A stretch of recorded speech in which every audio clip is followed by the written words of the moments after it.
d'honnêteté, fandaharana hifanentanana, ankatoavana ny sitrapon'Andriamanitra, hivavaka ho an'ny firenena sy hiadiana amin'ny kolikoly sy ny tsy fahamarinana. Raha ny olo koa izay natsoina amin'ny anarako ho avy anety tena ka hivavaka sy hitady mitavako ary hiala amin'ny ratsy fanaony dia hiaino any an-danitra aho ka hamela ny elony ary hahasitrana ny tanana.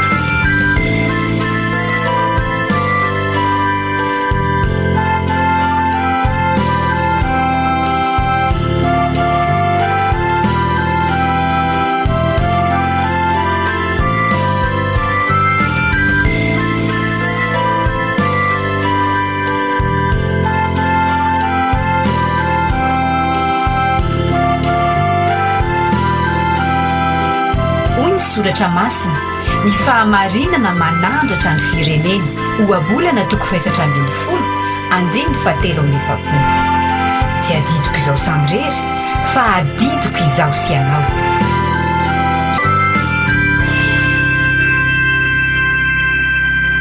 Amin'ny anaran'i Jesosy tompontsika no iarabananao mpiaino manaraka an'izao fandaharany tohivaka ny fahamarinana izao. Manona ny fahasoavan'ny tompo sy ny fiadanany ho amintsika tsirairay avy ary manasa anao anaraka hatramin'ny farany ny fifampahirezana amin'ny alalan'ny tenin'Andriamanitra atolotra antsika eto. Ao am-bokin'ny Daniela no ho tiantsika ifampitantanana an'io Daniela toko 7 andiny 4:40 hatramin'ny 7:40 iarahantsika mamaky avy eo fa manasa anao aloha ndao hivavaka tsika satria Andriamanitra no te hiasa ao anatin'ny teny amin'ny alalan'ny fanahiny mba hamangy atsika, tsy mamangy mandalo fotsiny ihany fa te anokatra ny masontsika tsirairay dia ndao hisokatra amin'izany asan'ny tompontsika ao anaty izany isika. Hivavaka ary isika. Andriamanitra rainay misaotra anao amin'ny anaran'i Jesosy zahay afaka miantso anao, afaka miara-mianatra eto tongotra hoe tory Jesosy tomponay. Mianatra ny teninao satria io teninao io no manitsy anay, mamelona anay, mampitraka anay ninona zavatra mety sedrainay ankehitriny. Misaotra indrindra noho ny teninao, misaotra fa fantatra hoe velona sy mahery io teninao io ary dia rainay ianao Andriamanitra noho ny amin'izany. Amin'izany ity zahay te hamantatra ny sitraponao, te handray ilay fahasoavana, ankatoavana an'izay rehetra voarainay eto ihany koa. Misaotra tompo famitaridalana anay amin'ny fananao masina ianao ankehitriny, ampanginina amin'ny anaranao izay feo manelingelina anay rehetra, na avany anatinay ihany, na avy ety nivelany rehetra eny. Hitenena aminay amin'izao Andriamanitra fa vonina iaino anao izahay amin'ny anaran'i Jesosy no anaovanay ny vavaka. Amen. Hoy taminao hoe te hifampahery isika amin'ny tenin'Andriamanitra fa tsika mijoro amin'ny fahamarinana marina ao anatin'izao tambazotrantsika tohivaka ny fahamarinana izao. Daniela toko 7 no atolotra antsika an'io, atolotra ny tompo ho aso anao dia ho raisintsika. Andiny 4:40 hatramin'ny andiny 7:40 tena nisoratany tompo tany epoky tany herinandro maromaro izao dia tena manery anany izara azy aminao ihany koa. Andiny 4:40 mavakitsika amin'ny anaran'i Jesosy hoe tena maly Sadraka sy Mesaka ary Abednego ka nanao tamin'ny mpanjaka hoe ry Nebokadnezara tsy misy antony tokony hamalinay ianao akory ny amin'izany zavatra izany. Indro Andriamanitra izay tompoinay dia mahavonjy anay amin'ny Lafaoro misy afo mirehitra sady hamonjy anay amin'ny tananao ry mpanjako. Ary na dia tsy izany aza, aoka ho fantatrao ry mpanjako fa ny Andriamanitra ao dia tsy ho tompoinay ary ny sary olona volamena efa natsanganao dia tsy hivavahanay. Amen. Tenin'Andriamanitra efa fandrehantsika matetika ny Daniela toko 7. Fantatritsika hatramintsika mbola kely raha efa mpifakazatra amin'ny baibolitsika dia natao tantara any amin'ny sekoly Alahady, any amin'ny izay tantara isan-karazany, natao ankira mihitsy aza amin'izy 3 mirahalahy, Sadraka sy Mesaka ary Abednego nalefa tany anaty Lafaoro misy afo mirehitra. Tantara mahavariana tokoa ary tiatsika hoe raha mba za zao no miaina ohatran'izany iritsika ny hoe raha misy fotoana tokoa alefa ny anaty lafaoro misy afo mirehatra ohatr'izany ka mivoaka ao tsy misy fofonafona kely ary tsy misy mikaraikona ny voloko na kely ary tsy misy maimbo afo ny akanjoko fa izany ny zavatra niatra tamin'izy telo mirahalahy ireo tiatsika ny maka sary an-tsaina azy telo lahy le tonga olona anakefatra rehefa nalefa tany anaty lafaoro tiatsika ny misaina azy ireo ho mpandresy tahaka an'izany hoe mpandresy izy ary tsika koa te hiaina zava-mahagaga ohatran'izany sa ahoana hoy ianao amin'ny fiainantsika andavanandro lay amin'ny andavanandrom-piainantsika mihitsy de samy miaiky daholo tsika hoe misy fotoana mandalo an'izany lafaoro be zany tokoa ary misy fotoana avelan'ny fahavalo na avelan'Andriamanitra ery atapon'ny fiainantsika mifeny zavatra rehetra ery avelan'Andriamanitra ho ataony fahavalo mihoatra ny impito avo eny ny hafanany lafaoro izay tsy maintsy andalovantsika tsy fantatro ny zavatra atrehanao ankehitriny tsy fantatro ny taratasy mila ataonao tsy fantatro ny birao mila lehanao tsy fantatro ny lalana mila lehanao samihafa ao anatin'ireny ao anatin'ity toivaka ny fahamarinana ity tsika miady amin'ny kolikoly mifanaiky tsika sy ianao rehefa miditra ao anatin'ny mpikambana izay amporsihako anao mihitsy niditra ao anatin'izany fikambanana izany satria kristiana angatsika mpanaradian'ny Kristy mandeha amin'ny fahamarinana ao anatin'ny fiainantsika mampikambana antsika ao anatin'io de samy misedra lafaoro mamay ohatr'izany tsika fa tiatsika ery hoe tafavoaka velona le hoe velona fotsiny ary tafavoaka efa zava-dehibe zay fa tafavoaka tena mpandresy atonga ny manodidina miankohoka fa tena resy lahatra ny Nebokadnezara rehefa nivoaka avy tao zareo ireo hoe mahery rangany Andriamanitra reto izy telo mirahalahy reto manahoana koa raha hita ny hafa amin'ny fiainantsika hoe mahery ny Andriamanitra tsika ao anatin'ny fijoroantsika isan'andro isan'andro samy te ho tonga amin'izay toeran'izay kanefa matetika le tantara lay firesahana ny amin'le ao anaty lafaoro de natsipy tao de ino ny tadiditsika fa lay zavatra nahatongavan'izy telo mirahalahy teo fa inona ny toe-po nananan'izy telo mirahalahy ka nitondra ny zareo tao anatina fandresena mahagaga ohatran'io fa tsy hoe nandehandeha fotsiny tsy nitrangatranga fotsiny tsy hoe tsara vita na ry zareo de mba tsy may akory tsy misy an'izany fa nisy fitahian'Andriamanitra manokana tao anatin'ny fijoroan'izy ireo ary zay indrindra no tiako hifampizarana aminao ao anatin'izao andin'ny 440 hatramin'ny 520 zao izy telo mirahalahy reto i Anania, Misael ary Azaria zay ny anarana hebreo an zareo anarana majiosy azy fa novaina moa ny anarany tany amin'ny toko voalohany ahitantsika an'io amin'ny bokin'ny Daniela lasa Sadraka sy Mesaka ary Abednego nofidin'ny mpanjaka izy reto ho olobe toniany rarahan'ny Babilôna sy ny fehany zay ny asan'ny zareo olo manan-kaja manana toerana ambony fonctionnaire au fonctionnaire d'État zany izy raha ohatra ka resantsika zany ny Daniela toko 2:5-7 rehefa tonga ny fanaovan'ny Nebokadnezara n'ity sary olona volamena ity ka nataony miankohoka amin'io avokoa ny vahoaka rehetrarehetra de ny olona manan-kaja rehetrarehetra tao anatin'izany koa izy telo mirahalahy nasaina ny ankohaka fa ny zavatra hitantsika de ity hitan'ireo mpiara-miasa aminy fa tsy niondrika teo anatrehan'ilay sary olona volamena izy ireo de inona nataon'ireo mpiara-miasa taminy mety tsy fantatry ny mpanjaka angamba raha tsy nisy ny tato-bolana tany amin'ny mpanjaka satria vahoaka be ny teo amin'io lemaka be an'ny Dora io teo le zavatra noho nyseho de mety tsy ho hita amin'ny mpanjaka fa zany hoe nisy mpitato-bolana nisy mpiara-miasa nentanina fialonana tany de nahitan'ireo tsy niankohaka tamin'ilay sary olona volamena de nakeo amin'ny mpanjaka eo indrindra no zavatra tiako ampahirezana anao voalohany aza taitaitra mihitsy ianao amin'io zavatra miatra aminao io, mety any amin'ny toeram-piasana misy anao, mety ao an-trano mihitsy aza, mety any amin'ny toeram-pianarana, amin'izay sehatra misy anao tsy hoe nge rehefa mijoro amin'ny fahamarinana ianao dia faly aminao daholo ny olona no mety mifanohatra amin'izany ary misy indrindra fa raha olo-mpanjakana ambony ianao ary te hamporisika anao hoe ndao tazomina no mandeha amin'ny fahamarinana, eny fa na dia ny olona akaiky anao mety ray birao mihitsy, mety mpiara-miasa ao mahita hoe ary ianao ty tsy misy anaovana an'izay fihinanana kely ataony, azonao tsaina dia ny dikany mitady ny hevitra izy hamelezana anao.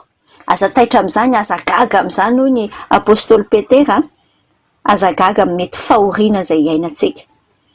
Fa ndao nge andrositsika miatrika ny mpanjaka indrindra zany izy telo mirahalahy reto nomeny mpanjaka fotoana fialanenina hoe ao ary raha tsy ny koa akinareo teo dia averina daholo indray ny mozika be da be fa ao miankofa amin'izay eo amin'io sary olona volamena io.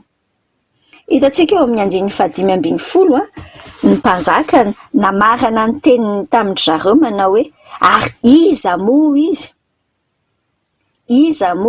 izany Andriamanitra avonjy anareo amin'ny tanako izany. Ndraso aloha averintsika vakina kely mihitsy le tapany farany hoe raha tsy mety mivavaka kosa nareo tsy mety mivavaka sy mikoaka amin'io zany dia hatsipy miaraka amin'izay ho ao anaty lafaoro misy afo mirehitra ary iza moa zany Andriamanitra avonjy anareo amin'ny tanako izany. Zany ny tenin'ny Nebokadnezara mpanjaka tamin'izy telo mirahalahy. Motsa zany koa ve no teny matetika tena manerana anaty lohantsika any manoloana zavatra anankiray mila ataontsika. Misy olona rehefa manana fahefana izy dia mieritreritra fa azy ny fahefana rehetra ka tsy maintsy manaiky azy ny manodidina rehetra. Misy olona manana fahefana dia manararoatra n'izany fahefana izany mba hahatonga ny hafa hiankoka aminy, hahatonga ny hafa hanandratra azy.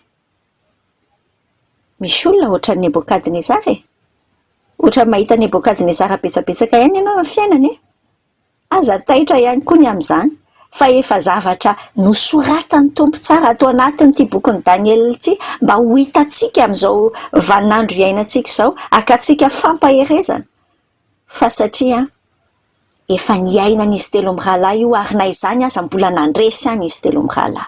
Eny tokoa mety hisy any amin'ny fitsarana andehananao ankehitriny, mety misy miteny ny olona mety nitorina na nendrikendrika samihafa dia mety hiteny hoe fa iza moa nareo no afaka ao anatin'io, izay nge mahafantatra olona be atsy sy ny olona manam-bola be ka hiteny hoe iza ny Andriamanitra avonjy anareo amin'ny tanako izay tokoa no mety ho teneniny fahavalo rahavako.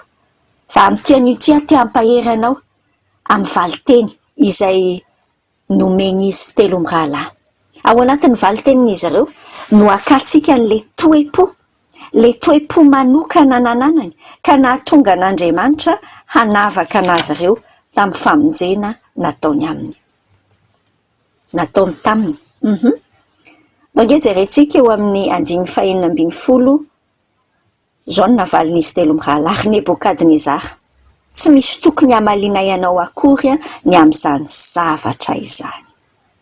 Tsy misy tokony hamalianay anao akory ny amin'izany zavatra izany. Hitantsika taratra eto fa tsy misy tahotra na fiambambana mihitsy akory tany anatin'izy telo mirahalahy manoloana ny mpanjaka. Tsy hoe akory hoe tsy manaja na manimbazimba ny mpanjaka ry zareo fa amin'izy telo mirahalahy tsy anjaran'ny mpanjaka ny hanery azy ireo amin'le safidim-piankofana mila ataony. Asehoan'izy ireo tsara hoe ataontsika amin'ny teny frantsay kely nge tsy misy hoe compte à rendre amin'ny mpanjaka izy, tsy amin'ny mpanjaka nge no hiandrandranina ny valim-potian'ny fankatoavany tsy miankina amin'ny fijerin'ny mpanjaka ny fankatoavan'ny Andriamanina. Tsy olana ho azy ireo velively na akasitraka azy ireo ny mpanjaka na anameloka azy, tsy probleman'izy telo mirahalahy. Efa mazava tsara ny safidiny, hany ka milaza izy ireo fa tsy misy tokony hamalina ny mpanjaka akory. Eo amin'ny fiainantsika senao ndao nge saintsaina tsara tsika. Impiry moa, impiry ny fankatoavantsika n'io Andriamanitra io dia miankina amin'ny fihetsiky ny manodidina antsika, miankina amin'ny hoe inona ny ataony manodidina antsika na fahitany manodidina antsika. Misy fotoana eo amin'ny fiarahamonina misy olona manokana izay manahirana anao, manatrika azy, mamatikena maso anao, hany ka mahatonga anao tsy tena tafandeha amin'ny mazava tsara, tsy tena tafandeha amin'ny fahamarinana tsara manoloana ny olona io, raha mbola misy an'izany ao amin'ny fiainanao. Lazaiko anao fa fandrika ataon'ny fahavalo zany. Ahatonga anao latsaka amina tsy fahamarinana, ahatonga anao aka hoy ny teny any amin'ny Galatiana 2:10 hoe makasitraka amin'ny olona. Raha mbola mila sitraka amin'ny olona tsika dia tsy misy azo atao azahoana sitraka amin'Andriamanitra ary tsy azo atsoina hoe mpanompon'ny Kristy tsika raha mila sitraka amin'ny olona. Na ianao sitraka amin'Andriamanitra no katsahanao voalohany, na sitraka amin'olona dia mahatonga fandrika eo amin'ny fiainanao zany. Indraindray ny fitenitsika senao dia hoe tsy ny tana ny fady fa ny vavam-bahoaka. Tandremo sao dia eritreretinao fa ao anaty baiboly zany tsia teny zany ka teny tsotra, teny'izao tontolo izao izay mazana tsy marina eo amin'ny fiainantsika kristiana. Tsy ny zavatra fataony be sy ny maro na ny zavatra atahorany be sy ny maro dia izay ny antsoina hoe mety. Amarinina amin'ny tenin'Andriamanitra trany. Raha ohatra ka mety amin'ny baiboly, amin'ny fijerin'Andriamanitra dia mety. Ary raha tsy mety, tsy misy tokony hataitra akory ny tsy hanaraka azy satria efa nametraka ny safidintsika isika. Move tsy efa nanaiky an' Jesosy ianao io hoe Jesosy tsika io hoe ho tompo sy ho mpamonjy ny fiainantsika. Zany tompo zany inge raha avako, raha tomponao Jesosy dia patron anao zany. Raha tomponao Jesosy dia an Jesosy izany ianao fa tsy any tenanao intsony. Andao jerentsika ny fomba fihetsikintsika, ny toe-pontsika voalohany any anatintsika any. Ny olona maniry hivoaka tsisy fofonafo avy any anatin'ny lafaoro ny fizan-toetra mamay dia olona misafidy tsy ampiankina ny fiainam-pankatoavany amin'izay lazain'ny olona fa kosa mibaiko n'Andriamanitra voarainy ihany. Mampanontany tena antsika hoe ahoana raha ny tena fomba napamafy toto an'izy telo mirahalahy reto? Na efa lasa olobe an'ny fanjakana ary izy tsy matetika eo amin'ny fiainantsika andavanandro rehefa misy olona tsara izy teo amin'ny fiarahamonina aloha, olona mieritreritra ny vahoaka, olona mandeha amin'ny fiainana maha-kristiana ara-dalàna, fa indraindray rehefa tonga eo amin'ny fitondrana eo dia ohatran'ny misy pozona tafiditra zany ve dia lasa miova ny olona eo. Fa raha mianatra n'izy telo mirahalahy reto tsika haut fonctionnaire d'État izy telo mirahalahy reto fa na tonga tamin'izany toerana zany ary izy ireo dia tsy niova mihitsy, tsy niova. Ary izay toe-pony izay no ianarantsika, inona nahatonga an'izay toe-po hoe tena mijoro, mifahatra tsara, mamaka tsara teo amin'izay fahamarinana fantany. Eo amin'ny 7:50 no ahitantsika ny valiteny 7:50 sy 7:50 fa 7:50 aloha ny raisintsika. Hoy ny teny eo hoe indro Andriamanitra izay tomponay dia mahavonjy anay amin'ny lafaoro misy afo mirehitra sady hamonjy anay amin'ny tananao ry mpanjaka. Nanitatsika tena fantatra izy telo mirahalahy mazava tsara hoe iza ny Andriamaniny. Fantany tsara hoe inona ny zavatra vitany io Andriamaniny io, ary tsy vitan'izay fa fantany tsara hoe inona no ataon'io Andriamanina io ho amin'izy ireo. Ao anatin'ny fahafantarantsika an'Andriamanitra, ao ny fiainanao. Raha mijery ny tenin'i Jesosy tsika any amin'ny Jaona 7:17 dia izao no lazainy hoe izao ny fiainana mandrakizay dia ny mahafantatra anao Andriamanitra tokana sady marina sy Jesosy Kristy izay efa nirahanao. Izay ny Jaona 7:17. Ao anatin'ny fahalalantsika an'Andriamanitra no fototry ilay fiainana be dia be. Ao ny fototry ny fijoroantsika. Raha mbola misalasala ianao, raha mbola mieritreritra ianao hoe riska be izany fiainako hoe kristiana nefa dia birao midika ny miriska be ny andray na hanome kolikoly azy zao. Raha mbola eritreretinao fa misy riska, mbola andao ny iverenana dia ity. Andao iverenana hoe fantatrao tsara ve ny Andriamanitrao sa tsy? Fantatrao tsara ve ny Andriamanitrao? Dia hiteny aminao hoe ny kalitaon'ny fiainanao dia mifandrindra lalana tsara. Paralèle ny tiako tenenina aminao amin'ny fahalalanao an'Andriamanitra. Rehefa kely ny fahalalanao an'Andriamanitra dia somary tsy tena mahafa-po izay ny fiainanao. Ohatra ny indraindray mety, indraindray tsy mety. Indraindray mijoro, indraindray latsaka be.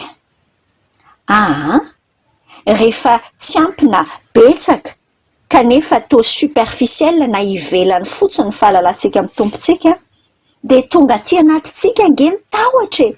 Tonga aty anatintsika mitebiteby sy ny fanahiana. Fantatro ery ange ny finiavana ao anatinao hoe tsy anao an'izany kolikoly izany. Ny finiavana ao anatinao hoe kijoro aranga. Fa rehefa tonga ny tokoa, tonga ny Lafaoro be hoe atsipy ao amin'izay ianao, dia indraindray na matetika tsy tahaka an'izy telo mirahalahy reto. Satria ahoana? Satria tsy fantatritsika ilay Andriamanitrantsika, ilay zavatra hitan'ny masontsika ihany no fenony saintsika. Ilay Lafaoro be tsy maintsy andehanantsika ny hitantsika dia lôjika, tena lôjika mihitsy, tahaka ny mandeha ho azy ny tahotra. Satria jerentsika tsy misy an'Andriamanitra io sary io, tsy miaraka amin'ilay fahalalantsika hoe fa iza moa Andriamanitra namelana io zavatra io mitranga eo amin'ny fiainako. Hitanao ny olana antsika ao anatin'ny saintsika ao ny ady. Ato anaty lohantsika ato ny ady ato. Ny fantatrao momba ny olana sa ny fantatrao mikasika an'Andriamanitra no mibahanao anaty sainao ao. Ray amin'ireo no mibahana. Raha ny fahalalànao an'Andriamanitra no mibahana, ny fahalalànao ny zava-bita an'Andriamanitra no mibahana, dia ho hitanao hoe kely sy bitika ihany, ary say ianao mijoro, tsy miambahamba akory. Misy fotoana mety fantatrao ihany Andriamanitra, fa hitanao koa ilay olana, dia misalasala ianao. Nefa hoy ny tenin'Andriamanitra ny amin'ny bokin'ny Jakoba hoe raha misy olona raha izay tsy manam-pahendrena hoy izy dia sahy mangataka, afaka mangataka amin'Andriamanitra izay manome tsy mandatsy akory izy. Fa raha mangataka ilay olona hoe ny tompo any dia aoka tsy salasala akory izy, tsy irorosaina. Impiritsika sy ianao mirorosaina. Raha mirorosaina hoy ny tenin'Andriamanitra dia aza manantena handray zavatra amin'Andriamanitra izany. Impiritsika no mirorosaina. Satria ahoana? Satria toa fantatro ihany Andriamanitra nefa fantatro koa ny olana. Dia lasa misababaka eo tsika. Tsy fotoana an'izay tsony ankehitriny e. Oak'izay.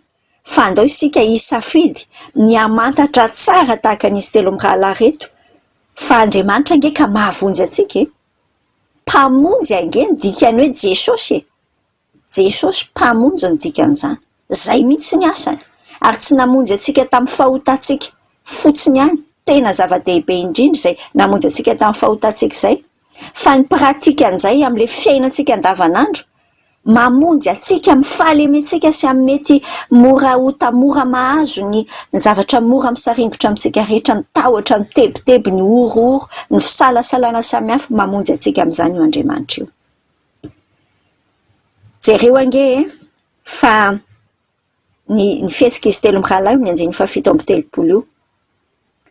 Izy telo mirahalahy ireo mahafantatra tsara fa mahavonjy azy ny Andriamanina ary tsy izay ihany fa mahafantatra tsara koa izy ireo fa hamonjy azy ilay Andriamanitra. Endre izany finoandriavana. Zavatra anankiray manokana no hoe mahalala ianao hoe mahavonjy Andriamanitra ary fantatro fa fantatrao zany.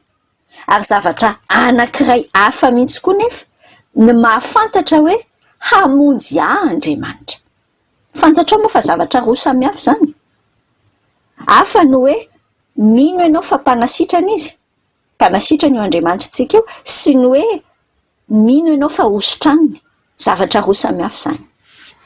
Aza adinoina fa tsy misy dika na inona amin'ny fiainantsika ange. Lazaiko anao mihitsy fa tsy misy dika ny fahalalanao an'io Andriamanitra io raha tsy inonao anao manokana hoe marina ho anao le zavatra fantatro momba azy. Averiko aminao fa raha mijanona amin'ny fahalalana fotsiny dia lazaiko anao fa mitovy amin'ny finoany devolo zany. Fa mampatsy hitovy atsika amin'io fahavalontsika io dia satria tsika hino fa ao anatin'ny fitiavan'Andriamanitra tsika dia ataony amintsika manokana io zavatra inotsika fa vitan'io. Fantatrao moa fa raha tsy misy finoana tsy misy azo atao azahoana sitraka amin'Andriamanitra. Na tonga nisy telo mirahalahy reto tsy hoe zareo ny tena inona be fa satria nanana an'izay finoana niorina tamin'ny fahalalana marina n'Andriamanitra ry zareo. Hebreo 12:15 manambara amintsika fa raha tsy finoana tsy misy azo atao azahoana sitraka amin'Andriamanitra. Ary ndikany hoe mino inona mahazo antoka ny zavatra antenaina, fanehoana ny zavatra tsy hita zany hoe finoana izany. Nino izy telo mirahalahy fa hamonjy azy Andriamanitra. Na hiditra ao anatin'io Lafaoro io izy na tsy, azon'izy ireo antoka fa Andriamanitra indray aloha dia hiditra an-tsehatra. Zany ny any anatiny. Fanantenana tsara tarehy be. Fa na hiditra fijaliana izy na hiditra fahafatesana dia mbola hamonjy azy ihany ary Andriamanitra. Indraindray ianao rehefa mieritreritra mantsy ange hoe ke zany izy hoe fahafatesana ve dia inona ny famonjena azo amin'izany? Zay ilay ny antsika ange fantatritsika fa tsy perdant zany mihitsy tsika, tsy very mihitsy, tsy very mandeha zany mihitsy ny mpino na oviana. Na tsisy Lafaoro tampoka zany mety hoe zay ny famonjena ataon'Andriamanitra azy ireo. Na mandeha ao anaty Lafaoro mihitsy. Fa na inona ange raha tsy makao anaty Lafaoro izy moa dia mbola velona ihany. Raha makao anaty Lafaoro izy dia miampita fotsiny, miampita fa ny fahafatesana tsy fiafarana fiainana. Raha olona tsy mino an'Andriamanitra ianao dia matahotra fahafatesana ianao. Raha tsy mino an'Andriamanitra ianao dia matahotra fahafatesana. Ary so matahotra fahafatesana ary ianao ity mahatonga anao manao kolikoly. Fahafatesana zany angery avako dia fiampitana fotsiny any amin'ny mandrakizay ary tsara lavitra noho ny eto ary zany. Fahasoavana zany fa lazaiko anao. Ny olona ao amin'ny tompianany manana an'izany toky izany. Fa andao jerentsika ny 9:20 farany. Mahavarina ilay teny milazain'izy amin'ny telo mirahalahy hoe ary na dia tsy izany aza dia aoko fantatrao ry mpanjako fa ny Andriamanitra ao dia tsy ho tompoinay ary ny sary olona volamena efa natsanganao dia tsy hivavahanay. Tsy hoe misalasala akory izy ireo hoe mety hamonjy indray Andriamanitra sa mety tsy hamonjy. Fantany tsara ny Andriamanina. Fantany tsara ny zava-bitana, zavatra afaka ataony io Andriamanina io ary fantany tsara fa hamonjy azy ireo io Andriamanina io. Tena manana antoka tanteraka amin'izany izy telo mirahalahy. Kanefa mipetraka tsara ao anatiny fanetretena lalina manoloana an'io Andriamanitra an'io. No hoe mino matsy tsy midika velively hoe mandidy an'Andriamanitra. Tsy hoe rehefa mino ianao ka mivavaka zavatra anankiray dia mibaiko an'Andriamanitra ianao hoe izao atao amin'io Andriamanitra tandremo sao tsy ataonao Tsy any. Fa Andriamanitra masy mandidy izy. Ary Andriamanitra mahazo manao izay tiany amin'ny azy. Zay ilay tenin'Andriamanitra hoe moa tsy mahazo manao izay tiako amin'ny hava. Ary izay toe-po izay everiko fa tena toe-po fanalahidy. Mila raisitsika sy ianao amin'ny fanarahana amin'ny tompo amin'ny fiainam-pakatoavantsika mankato na dia tsy misy tambiny aza na dia tsy misy zavatra antenaina ho vokany aza fa mankatao satria nahoana satria mendrika ankatoavany io Andriamanitra io mendrika ho ankatoaviny 100 isan-jato mazava tao anatin'ny fanambarana izy telo lahy fa ambony lavitra noho ny fanantenany io vonjena ny finiavany ankatoan'Andriamanitra impiry-tsika senao ny fankatoavantsika re to misy fepetre mila mitaky tambontsika vo ometsika io fankatoavantsika io mila hoe ta io ohatr'izao aloha zay vo ataotsika raha te iaina ny fiainam-pandraisan'izy telo mirahalatsika dia ndao hianatra ny finiavana hankatoa tany anatin'izy ireo mankatoa tsy mivadika amin'Andriamanitra tsy noho ny fitahiana mety ho azo tsy noho ny fampanantenana fotsiny ihany fa ny fototra voalohany dia satria Andriamanitra no Andriamanitra ka na roviana dia tsy mivadika amin'ny na mety tsy araka ny eritreretiko ary ny zavatra ataony amin'ny fiainako satria izy no mandidy manapaka marina ny fiainako hivavaka isika. Andriamanitra mankasitraka anao amin'ny anaran'i Jesosy zahay ny amin'ny teny izay nampahirezanao anay tamin'ny an'io izay te hanana ny fiainam-pakatoavana izy telo mirahalahy Sadraka, Mesaka ary Abednego. Ampianaro an'izany izay Jesosy tena ho tafajoro ho mamahatra tsara misy faka tsara tsy azo osongosonina satria fantatray tsara ianao ampitomboy ny fahalalana ianao ary tsy hoe fantatray mahabe saina sy mahabe lohanay fotsiny fa tena fantatray ho anay manokana fa mpamonjy anay ianao ny tomponay dia ajainay sy omenay ny toerana ambony indrindra ka na mety tsy araka ny eritreretinay ary ny hitondranao ny fiainanay dia mbola ankatoanao ihany zay mbola tsy hivadika aminao ihany zahay na inona ampahirezo ireo mpikambana tsirairay ny toivaka ny fahamarinandreo ary raha mbola misy tsy mpikambana miainao an'izao Jesosy dia taroy ny fony hiditra ho mpikambana amin'ny anaran'i Jesosy Kristy no anaovanay ny vavaka misaotra Jesosy amen. Hoy ny soratra masina ny fahamarinana manandratra ny firenena ohabolana 720 andiny 720 tsy adidiko izao samirery fa adidiko izaho sy anao mbola vonina nasitrana ny tantsika ny tompo mitady mpiara-miasa izy ateveno ny Chaine fa ny fikambanana no hery midira ho mpikambana tsy dio ny page Facebook Chaine d'honnêteté sy ny tranokala www.chainedhonnêteté.mg renareo teo ny fandaharana Chaine d'honnêteté.